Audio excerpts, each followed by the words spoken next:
eventually. I need a godly blessing because for what I do over these next 10 years will make the difference for how I live the next 10 years. What I do over these next 5 years will make the difference in how I live the next 15 years. So I've got to make enough over these next 5 years because I will be 62 this winter. Yeah, I am old. But at what point am I going to start? Like I told Amber this morning, we was talking about priorities. And I said, Amber, I don't know when I'm going to die. I know I'm going to die. I know I'm going to die. I don't know when. The last thing that I want to do is to live the rest of my time doing something that I don't want to be doing. So, Erica, how do I set my mind on that? The first thing that I have to do, I have to make sure that my spiritual house is in order. If God says that we should give a tenth, then God says, test me to see. If I want to line myself up financially with God, then AJ, what should I give? And you realize, in my mind, I've even justified in my mind, saying, well, you know, I'm preaching, I'm doing all these things. And I'm like, yeah, that's kind of stupid for me to say that. Well, you know, you don't draw a little salary. It's an offering. That's why I have my wants I'm taking care of. But the other side of it is that am I lined up exactly as I should be? No, I'm not. But I guarantee you one thing, we're going to be this way. Because I've got to store up for my wife. I don't know how long I got, Mike, but the thing is that the last thing I want to be doing is what few years I have with her fighting over something stupid. And if it's something that I can fix, what kind of idiot makes his life harder than what it should be? All of us. But at what point are we going to start living like we're dying? So then if God says, I will bless you if you will dress up my house, if you'll make my house pretty, he said that. Did he not say that? That if you'll make my house pretty, he says, I will bless you further. If you give your tithe, I will bless you further. What kind of idiot would avoid that? Well, I don't want to do that. Okay, then stay exactly where you're at. But understand something. I have now told you about it.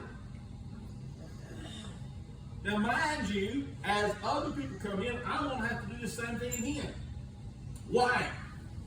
Because they have to hear it. We have to understand it. This is the reason, this is the source of our trouble. What do you want to live like? How do you want to live like? I myself need blessings. There's a guy came to me one time, and what he did was, he says, Marty, he says, why don't you pick out a gun? I said, do what? He says, why don't you go pick out a gun?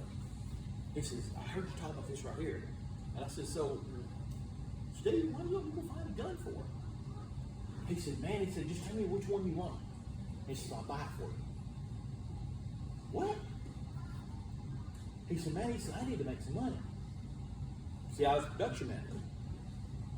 And he thought, since I'm the one who gives out work, that if he bought me this gun, that I would do what? That I would, he says, I need to make the most amount of money doing the least amount of work in the least amount of time. A guy said that. Offered to buy me a gun. I looked at him, I'm like, really? John Dixon came to me one time.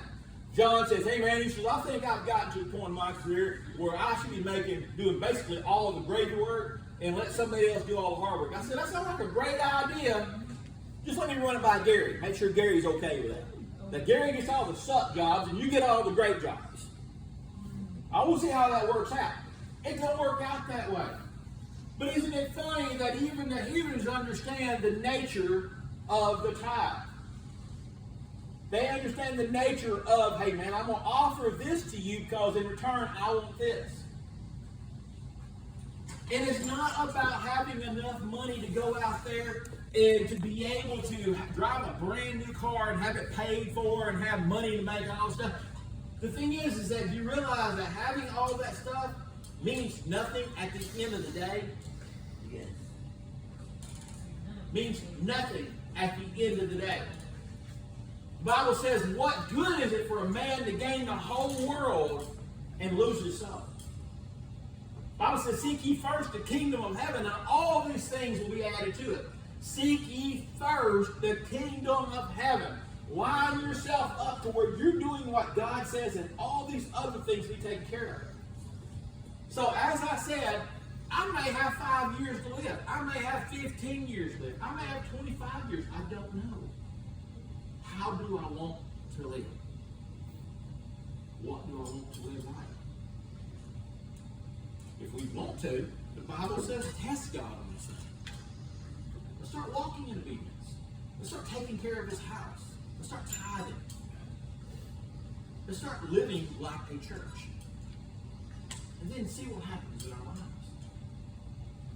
I guarantee you, the first thing when you start being obedient to God, understand the first thing is going to happen to you. You're going to get kicked right square in the butt. Because you're going to get attacked.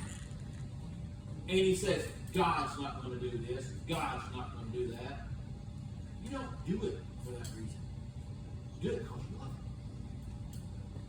You do it because you love him. But the faith is in knowing that God is going to take care of things. God will not let you down in the long run. I'm just trying on it. So now I've officially given you the tithe message. You now understand the wisdom of the tenth. The wisdom of the tenth. Masera means wisdom of the tenth. You understand why you do it. What are you going to do? So, already dismissed.